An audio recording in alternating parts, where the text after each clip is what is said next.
Hey everyone, it's me, Miss Amber here. Today I have a cool book. It is The World's Weirdest Sea Creatures. Doesn't that look really weird? And this book was written by M.L. Roberts. So let's begin.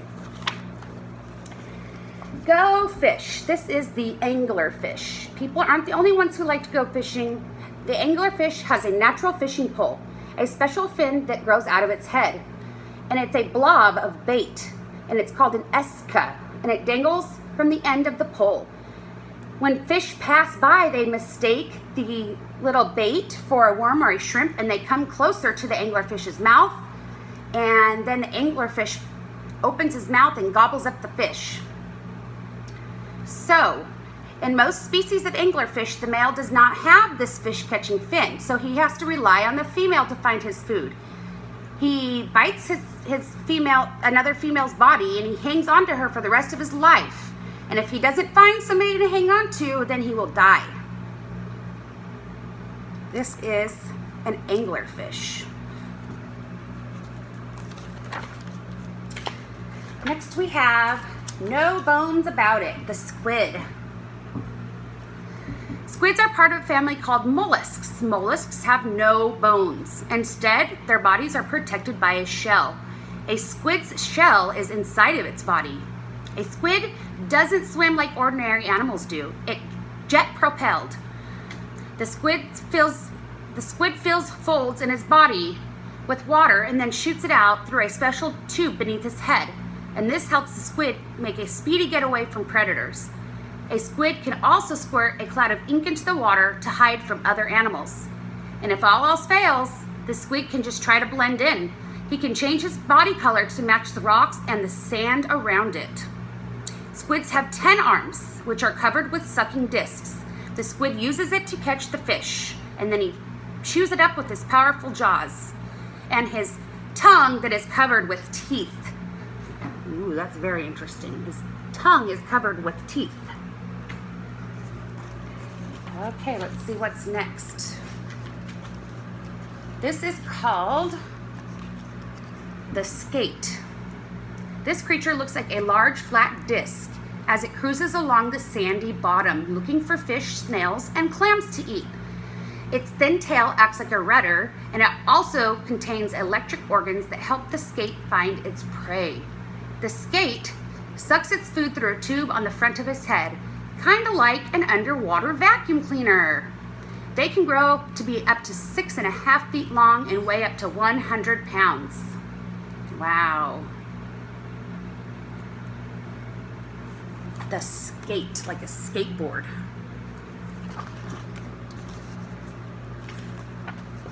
Here we go, a white-tipped reef shark.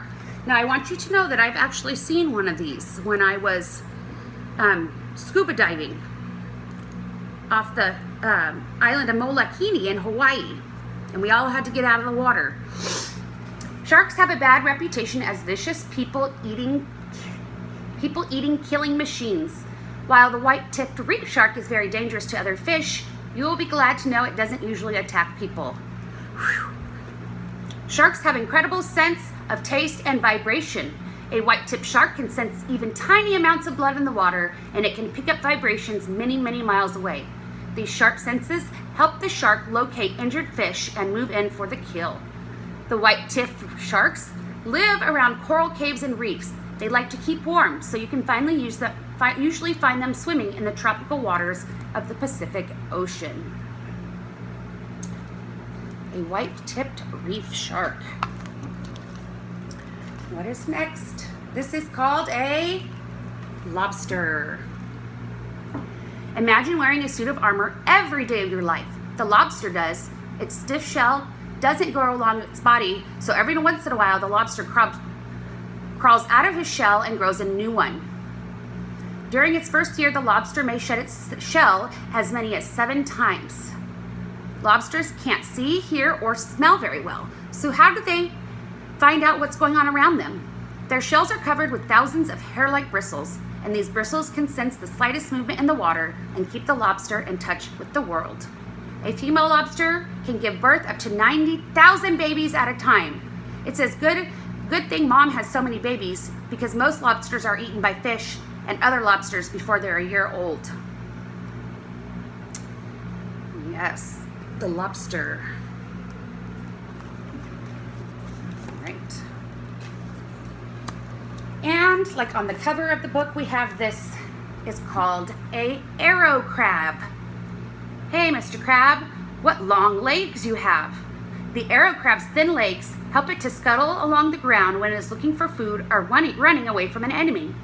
A crab's legs are covered with an armor-like shell, but the shell is jointed so the creature can move around easily. Crabs are part of a family called crustaceans. There are about 4,500 different kinds of crabs. Some live along the shoreline, while others prefer to swim in deep water. Crabs like to eat other small crustaceans, and many animals and people like to eat crabs. I don't like to eat crabs. In fact, I don't like to eat very much seafood at all. But a lot of people like the seafood. Do you like seafood? Okay, one more. We have the great barracuda. This fish has a pretty tough nickname, and it deserves it. The barracuda is fast and fearless, and its powerful jaws are full of sharp teeth. Barracudas can swim incredibly fast as they sneak up on schools of fish and devour them. This fish also has been known to attack people. The great barracuda can grow up to 6 feet long. Its home is in the Atlantic Ocean from the southeastern United States to Brazil. The great barracuda lives in shallow water, but it swims far out into the ocean too. Okay, some barracudas do live in the tropical waters of the Pacific, where there are a lot of coral reefs. So, barracuda. Okay, we have some more, but we'll save the others for another video, okay? I hope you liked it. Bye.